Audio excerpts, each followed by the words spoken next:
Morgan Sires. I, in general, just am very excited to see storm structure and to be able to just experience these events. Being able to witness to one of the most powerful aspects of Mother Nature is just an awesome and it's an incredible opportunity. This year, though, we are using the Kestrels, which will give us basic surface analysis information such as temperature, wind speed, dew point, other things of that nature. In addition, we will also be releasing sounding, so that will give us kind of a profile in the vertical of the atmosphere.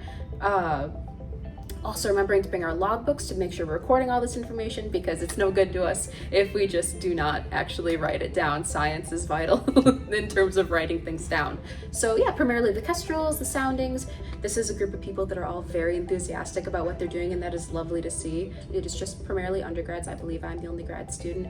We do have some newer chasers as well, but the enthusiasm and overall just kind of zeal for learning more about how these storms work and evolve is definitely very prevalent in this group. When I was younger, I feel like a lot of storm chasers have kind of their origin story of sorts, is what we like to call it. And I grew up in northern Illinois, and I was quite near the Fairdale-Rochelle tornado.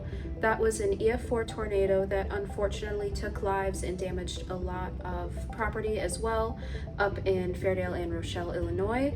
And seeing that what occurred, the destruction, and just the consequences that event had on people and their livelihoods made me want to understand the processes behind how these storms formed and kind of the morphology of them as well. As a kid, I definitely loved the sound of thunder most, not like the really angry thunder, but more the gentle rolling. I always thought it was very relaxing, as is the sound of like a really nice rain on the roof. Any type of weather is good weather at the end of the day, but I do love a good thunderstorm, and I love being able to see the storms. Absolutely can confirm that. As a grad student, I'm simulating supercells for a living, so being able to step out of the office and actually sit myself down in front of these storms is a very unique and awe-inspiring experience. Largely day dependent, I would say, but I mean, we would be traveling several hours a day.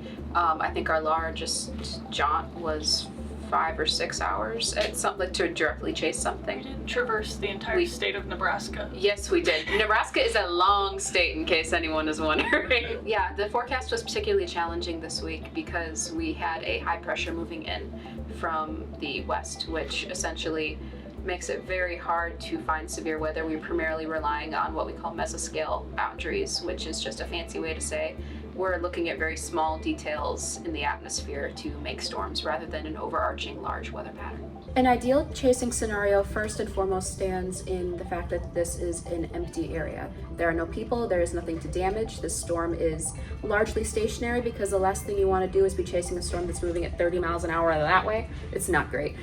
So slow moving, in the middle of nowhere, not bothering anybody but maybe a few chickens and cows. Poor cows, but we do not want to be near structures and people. You might be intimidated by, I have to forecast all of these things. I have to understand exactly how the atmosphere works in order to get this right when I am suggesting storm targets. No, you don't. It's okay to make mistakes. It's okay to learn from your peers and everyone around you. Your forecast will not always be right, but that's part of the experience.